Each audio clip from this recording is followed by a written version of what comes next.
In the last installment, I was talking about hubris, which is otherwise known as pride, which is an altogether more familiar word. But pride, in the sense of hubris, is more significant. It goes a lot deeper. So in terms of the psychological meaning of pride, what it means is that we assume something that we don't have. So as a very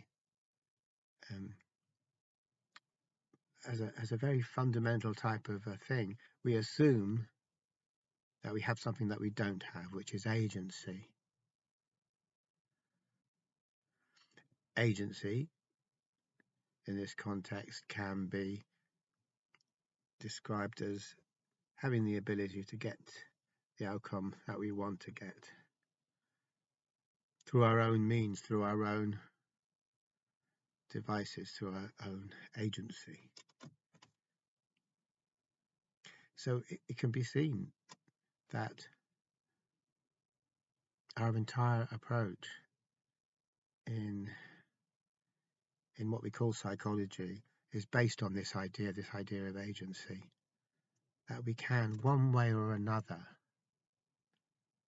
obtain outcomes that we want, and that we can do it.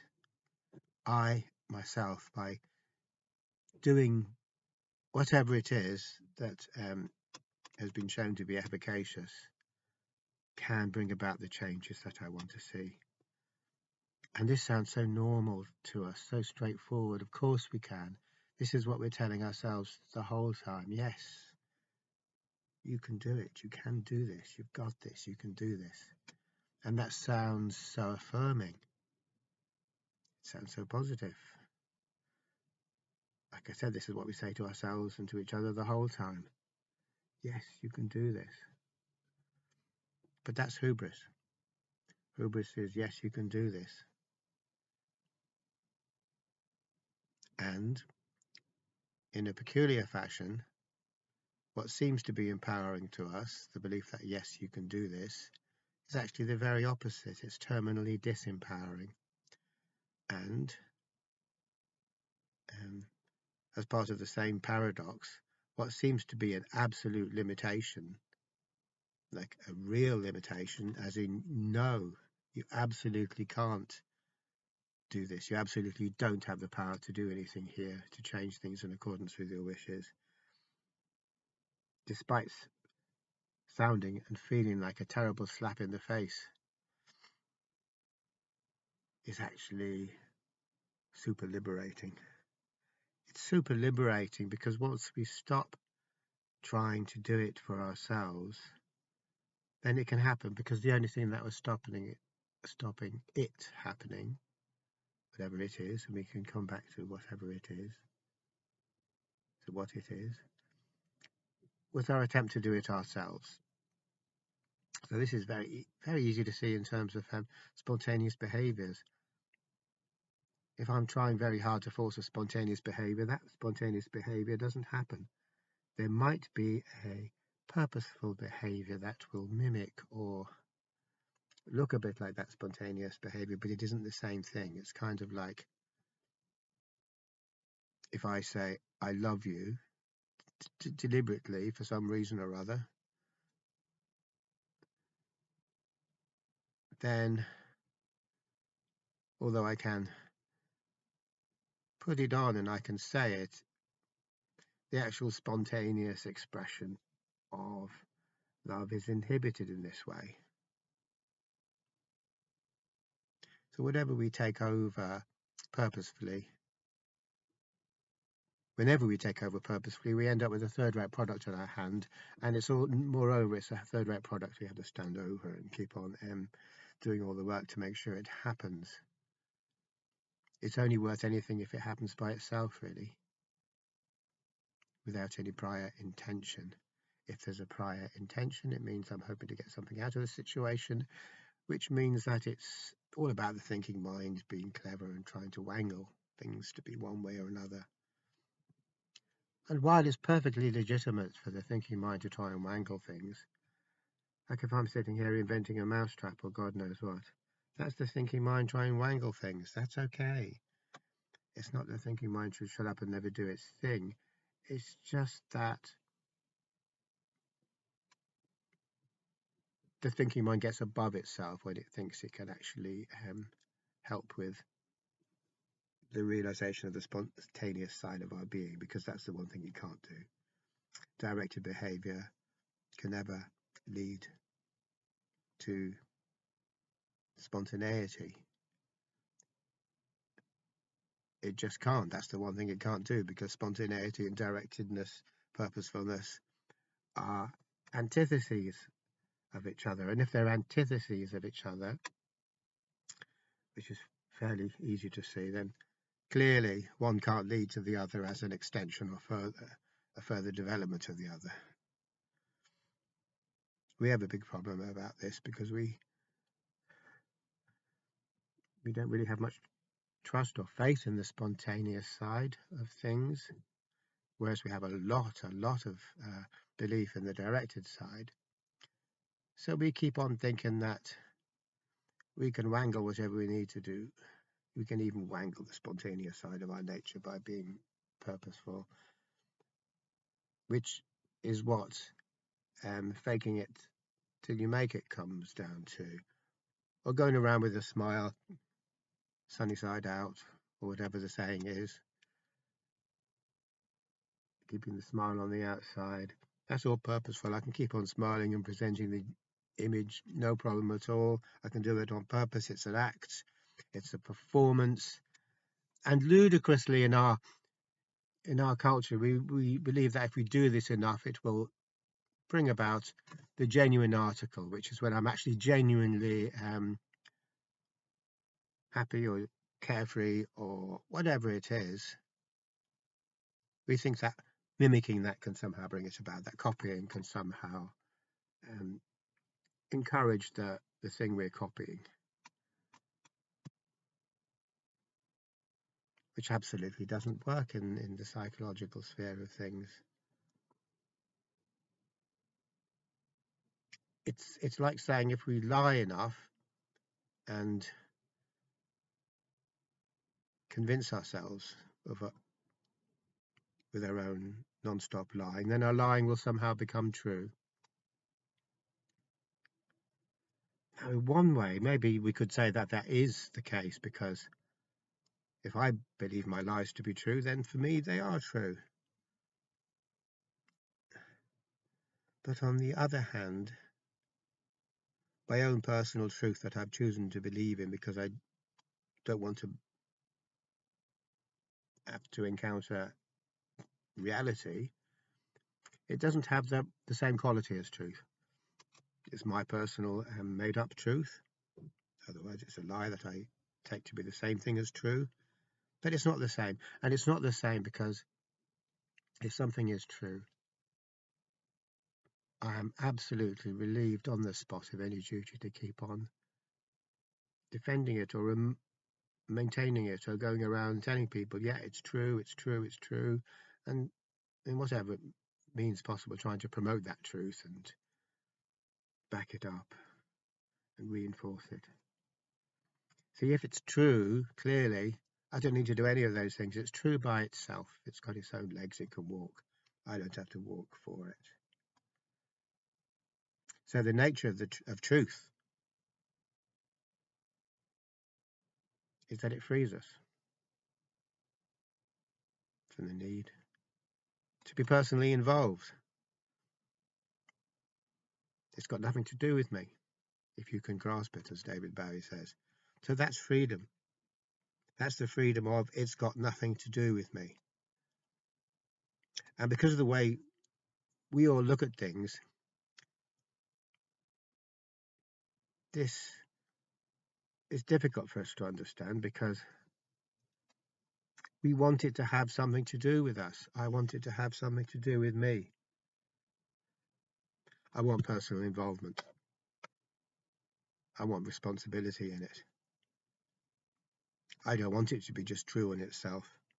So even though the fact that true is true all by itself and it doesn't need me to go around helping in any way, helping the truth be true, however I would do that, even though that is tremendously liberating. We're not interested because it relegates us to a less than supreme position. It does away with our sense of agency. If true is true by itself, then there's no role for my agency, for me, even for me to go around and praise the truth and say, the truth is great, the truth is true, whatever other things I might say about the truth. That isn't needed, but I'm still trying to make it personal. I'm getting to be the one who has cleverly spotted that the truth is true. I'm getting to the one who's on the right side of the argument, who is being validated by the fact that I am saying it's true. So there's all these ways that we personalize stuff in order to kind of get to reinforce our sense of agency, to help build our hubris.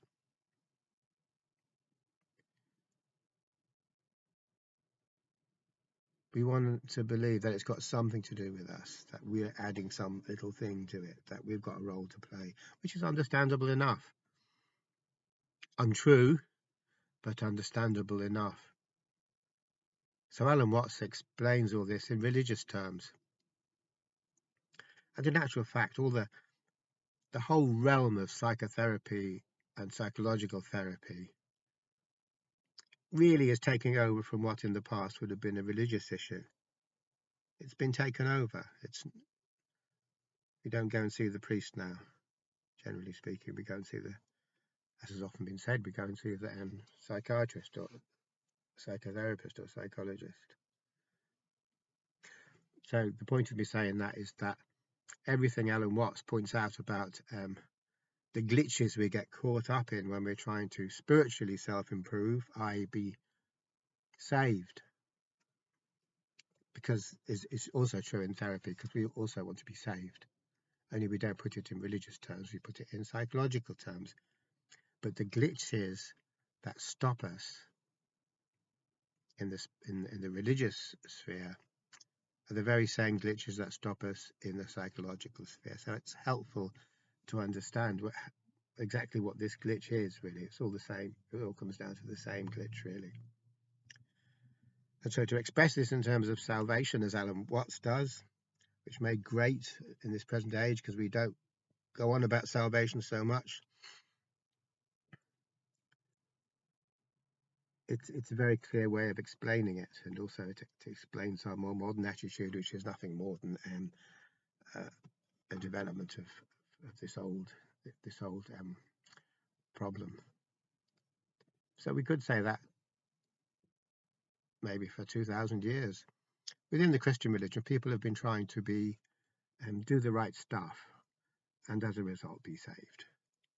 But we can also say that this hasn't gone very well because of hubris. Hubris has stood in the way.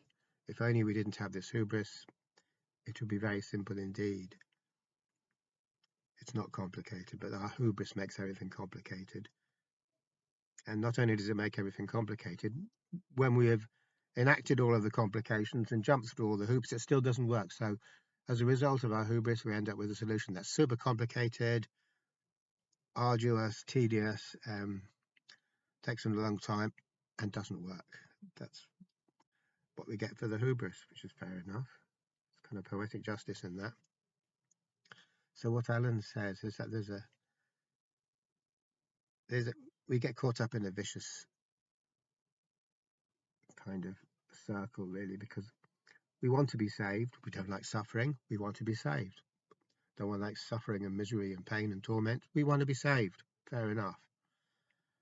But we also insist on a very, very deep level, a level of awareness that we can't access, really. It's a core belief or core need.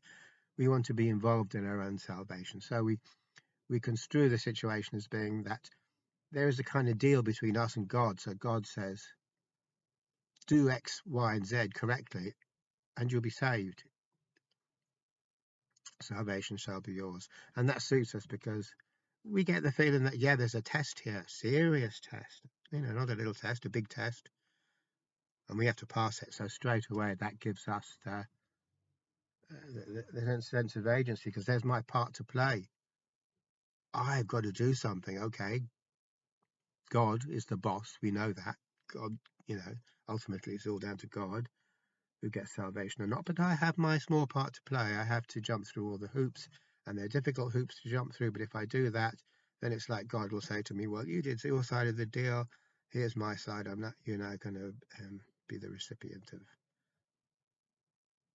salvation. So the whole idea that there is some sort of method in religious in the religious path, the religious journey, or the religious form of self-development, self-improvement, is actually a sneaky way of trying to say, well, actually, we have a little bit of power there as well as God. Okay, God's got a lot of power because he's God, he's the boss, but I've got a little bit of power because I can do a deal with God. And then when I've done a deal with God, well, if I do a deal with God, that means, I've got a bit of power there. So, okay, I do this, then you do that. I be good, do all the good things, then you got to save me, right? You got to let me into heaven. And that's the sneaky deal-making thing, which is where we get to believe in our own agency. My own agency, and that is, I'm doing the good thing. Look at me being good, going to church on Sunday, doing all the good things, helping people, devoting some of my time to charity and stuff. That's all me doing my thing, so I can be saved because of it. So what Alan Watts says is, what we can't understand is that if we are to be saved, God doesn't need our permission. He doesn't need us to jump through any hoops. He doesn't need us to put on any act. Here, look at me being good. This is my act. I'm a righteous person. People all over the world put that up on very well. So well they even believe it. Doesn't fool God, though. We can't be good on purpose. That's an impossibility. As soon as I'm doing it on purpose, I'm involved in deception. I'm involved in scheming and calculating and wangling. Nobody can be good on purpose. You can be good if you're good, and if you're not good, then you're not good. Either it happens, it's spontaneous. The true aspect of who we are arises spontaneously or not at all. I can't bring it about. I don't even know what I'm supposed to be bringing about, because it's not really an act. It can't be measured or tabulated in terms of specific observable behaviors. Say, look, I did all the behaviors, therefore I'm good. No, obviously not. You can do all of those behaviors 95 years of your whole life and do them all down to the T. It doesn't mean you're good at all. It doesn't mean anything. It doesn't mean feck all. So this is really hard for us, says Alan Watts, because we don't want to be saved as we are, as unworthy sinners, or however we could express that. We want to do a little bit of work first to make ourselves worthy. Then you can say because I'm worthy. So this is the arrogance, this is the hubris that absolutely stands in the way of any genuine religious or spiritual experience. The ego wants to import itself into the situation and play a key role, maybe not the defining role, maybe not the main role, but a key role nonetheless. It's like, I'm here, I've got a job to do. Because the one thing the ego doesn't want to hear is that it has no part to play at all, and it contributes best by not being there at all. The ego doesn't really find that particularly, it doesn't really find anything in that to appeal to it.